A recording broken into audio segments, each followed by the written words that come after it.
Hello दोस्तों, कैसे हैं आप लोग। आई होप आप सब बढ़िया होंगे। दोस्तों आज हम बात करने वाले हैं हिंदी क्लास 12th के पिछले वर्ष के ऑब्जेक्टिव क्वेश्चन के बारे में जो 2009 और 2010 में पूछे गए हैं। तो चलिए देख लेते हैं। पहला है, भगवान श्री कृष्ण किस कवि के पूज्य थे। तो भगवान श्री कृष्ण सूरदास कवि के पूज्य थे। ऑप्शन नंबर डी इसका सही आंसर हो जाएगा। अगला प्रश्न है, आपकी पाठ्य पुस्तक में नाभादास की कविता किन दो कवियों के बारे में है। तो नाभादास की जो कविता है उनमें कबीर एवं सूरदास के बारे में बताया गया है। ऑप्शन नंबर बी इसका सही आंसर हो जाएगा, कबीर एवं सूरदास।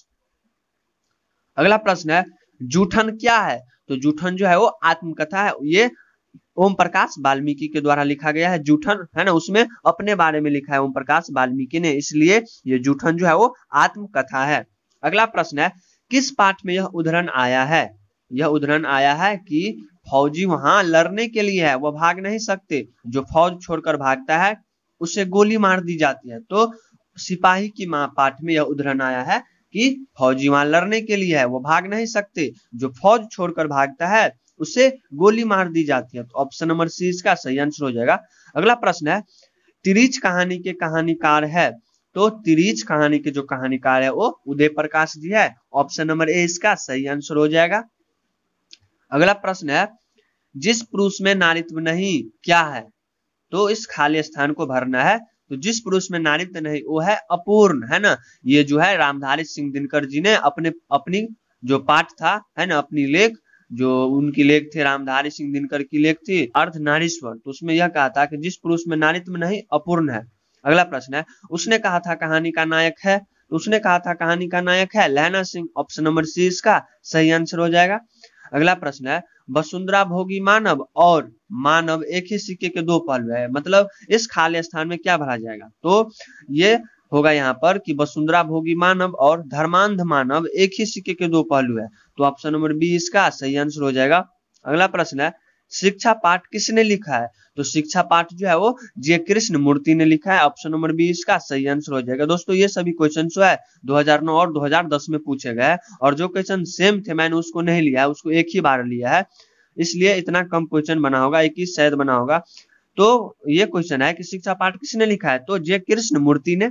अगला प्रश्न है, रोज कहानी किसकी रचना है। तो रोज कहानी जो है वो अज्ञे की रचना है, अज्ञे जी की। ऑप्शन नंबर बी इसका सही आंसर हो जाएगा। अगला प्रश्न है, गांव का घर कविता किसकी रचना है। तो गांव का घर जो है वो ज्ञानेंद्र पति का रचना है। ऑप्शन नंबर सी इसका सही आंसर हो जाएगा। अगला प्रश्न है, शिक्षा शीर्षक निबंध के निबंधकार कौन है।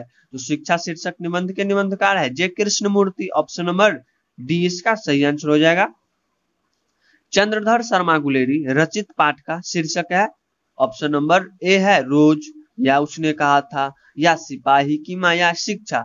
तो चंद्रधर शर्मा गुलेरी द्वारा जो रचित पाठ है उसका शीर्षक है उसने कहा था। ऑप्शन नंबर बी इसका सही आंसर हो जाएगा। अगला प्रश्न है, सुभद्रा कुमारी चौहान की कविता का नाम है। तो सुभद्रा कुमारी चौहान की जो कविता है उसका नाम है पुत्र वियोग। ऑप्शन नंबर बी इसका सही आंसर हो जाएगा। अगला प्रश्न है, अर्धनारीश्वर निबंध के निबंधकार है। तो अर्धनारीश्वर निबंध के निबंधकार है Ramdhari Singh Dinkar. Option number A इसका सही आंसर हो जाएगा। अगला प्रश्न है, प्यारे नन्हे बेटे को कविता में लोहा किसका प्रतीक है। तो प्यारे नन्हे बेटे को कविता में जो है लोहा प्रतीक है कर्म का। ऑप्शन नंबर सी इसका सही आंसर हो जाएगा। अगला प्रश्न है, ओ सदा नीरा किसकी रचना है। तो जगदीश चंद्र माथुर की। बी ऑप्शन नंबर 20 का सही आंसर हो जाएगा। ये सभी क्वेश्चन 2009 और 2010 में पूछे गए हैं। अगला प्रश्न है, भक्ति विमुख जे धर्म सो सब क्या करी गए। तो भक्ति विमुख जे धर्म सो सब अधर्म करी गए। ऑप्शन नंबर बी इसका सही आंसर हो जाएगा। अगला प्रश्न है, तुलसीदास कवि है, मतलब कैसी कवि है तुलसीदास। तो तुलसीदास जो है वो समन्वयवादी कवि है। तुलसीदास कवि समन्वयवादी है। ऑप्शन नंबर सी इसका सही आंसर हो जाएगा। अगला प्रश्न है, सूबेदारनी के बेटे का नाम क्या था। पहला है क्या कीरत सिंह, बी में है बोधा सिन्हा, सी में है बोधा सिंह, और डी में है लहना सिंह। तो सूबेदारनी के बेटे का नाम था बोधा सिंह, ना कि बोधा सिन्हा, है ना। बहुत लोग मार देंगे फट से बोधा सिन्हा, कि सिन्हा और सिंह में तो कोई अंतर होता नहीं है, बट यहाँ पर ऑप्शन दिया हुआ है बोधा सिन्हा और बोधा सिंह भी। तो यहाँ पर ऑप्शन नंबर सी इसका राइट आंसर होगा, बोधा सिंह। अगला प्रश्न है, प्रगीत और समाज किसकी रचना है। तो प्रगीत और समाज जो है वो नामवर सिंह की रचना है। ऑप्शन नंबर 20 का सही आंसर हो जाएगा। तो दोस्तों इसी प्रश्न के साथ आज का हमारा ये वीडियो समाप्त होगा और ये सभी ऐसे क्वेश्चन थे जो 2009 और 2010 में पूछे गए थे। कैसा लगा आपको ये वीडियो कमेंट में जरूर बताएं। अगर अच्छा लगे तो चैनल को सब्सक्राइब करिए, लाइक करिए और दोस्तों में भी शेयर करिए। जय हिंद, जय भारत।